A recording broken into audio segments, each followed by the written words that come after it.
Assalamualaikum warahmatullahi wabarakatuh. Perkenalkan, nama saya Suhani Ulhusna dari Fakultas Ilmu Sosial dan Ilmu Politik, Prodi Ilmu Pemerintahan. Di sini saya akan menyampaikan materi. Sebelumnya saya ingin mengucapkan terima kasih kepada Bapak dosen ampuh mata kuliah Sosiologi Pemerintahan, di mana beliau memberikan saya kesempatan untuk menyampaikan materi mengidentifikasi struktur dan proses politik yang penting dalam sosiologi. Langsung saja, mari kita bedah tentang mengidentifikasi struktur dan proses politik yang penting dalam sosiologi. Kita lanjut pada slide selanjutnya, yaitu latar belakang. Dalam kehidupan masyarakat, politik memainkan peran penting dalam mengatur hubungan kekuasaan dan mengelola sumber daya sosial. Sosiologi sebagai ilmu yang mempelajari kehidupan sosial juga mengkaji fenomena politik dari sudut pandang struktur dan proses yang membentuk sistem politik dalam masyarakat. Memahami struktur dan proses politik yang penting merupakan langkah awal untuk melihat bagaimana kekuasaan dijalankan dan bagaimana masyarakat berpartisipasi dalam dinamika politik. Namun, tidak semua aspek struktur dan proses politik memiliki dampak yang sama besar dalam kehidupan sosial. Oleh karena itu, mengidentifikasi struktur dan proses politik yang paling penting menjadi krusial untuk memahami mekanisme kekuasaan dan interaksi sosial dalam konteks politik. Memahami mekanisme kekuasaan dan interaksi sosial dalam konteks politik itu sangat penting ya teman-teman. Lanjut, identifikasi ini juga membantu dalam memahami peran lembaga-lembaga politik dan pola partisipasi masyarakat yang mempengaruhi stabilitas sosial dan perkembangan demokrasi. Lanjut pada rumusan masalah. Saya mengambil 3 poin. Yang pertama yaitu struktur politik. Apa saja yang perlu diidentifikasi sebagai bagian penting dalam kajian sosiologi. Yang kedua, proses politik mana yang harus diidentifikasi sebagai aspek penting dalam dinamika masyarakat menurut perspektif sosiologi. Yang ketiga yaitu bagaimana hubungan antara struktur dan proses politik yang telah diidentifikasi tersebut dalam membentuk sistem politik yang efektif. Kita lanjut. Struktur politik ada 7. Yang pertama yaitu negara, yang kedua pemerintahan, yang ketiga parlemen, yang keempat partai politik, dan kelima kelompok kepentingan, keenam birokrasi, ketujuh sistem hukum dan pengadilan. Negara, yang pertama ya, negara adalah organisasi tertinggi yang punya kekuasaan untuk mengatur masyarakat. Yang kedua, pemerintahan adalah pihak yang menjalankan tugas negara secara langsung dalam kehidupan sehari-hari. Yang ketiga, parlemen, DPR dan DPRD, lembaga tempat wakil rakyat bekerja. Yang keempat, partai politik, kumpulan orang yang mempunyai tujuan politik dan ikut pemilu. Yang kelima, kelompok kepentingan, organisasi yang tidak ikut pemilu tapi ingin memengaruhi kebijakan pemerintah seperti non-pemerintah. Yang keenam yaitu birokrasi, para pegawai negeri atau ASN yang menjalankan urusan administrasi. Yang ketujuh sistem hukum dan pengadilan, menangani pelanggaran hukum dan menyelesaikan sengketa secara adil. Semua kasus, semua apapun akan narapidana dan lain sebagainya akan diambil oleh sistem hukum atau pengadilan. Kita lanjut selanjutnya yaitu tentang proses politik.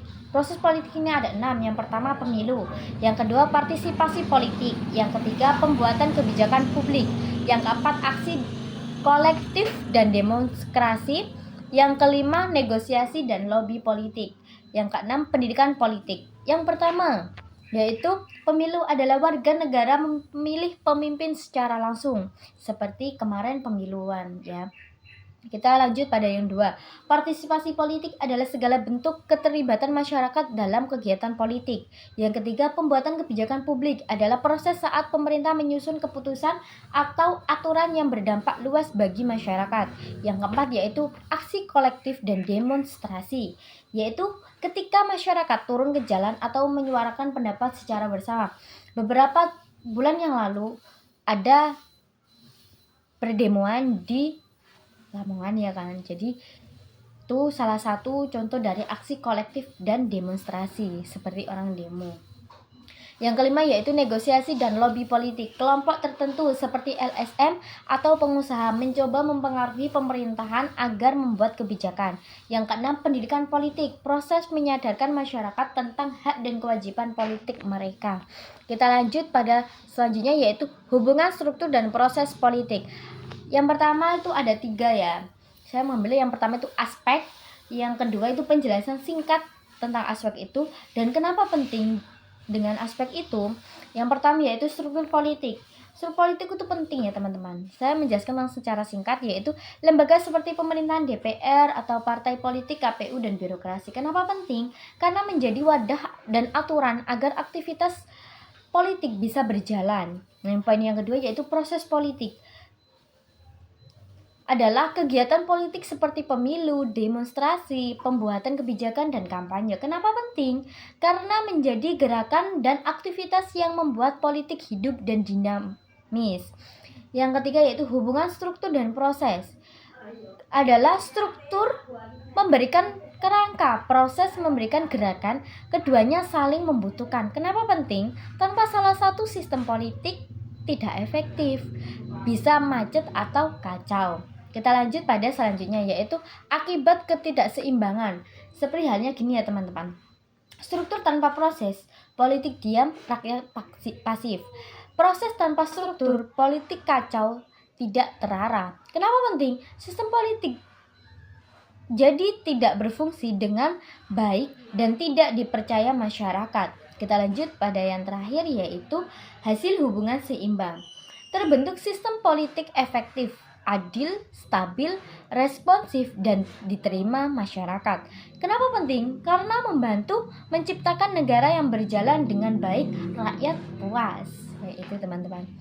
Oke, kita ambil poin yang terakhir yaitu tentang kesimpulan. Saya mengambil kesimpulan dari materi ini yaitu struktur politik adalah kerangka yang terdiri dari lembaga-lembaga penting seperti pemerintahan, DPR, partai politik, dan KPU.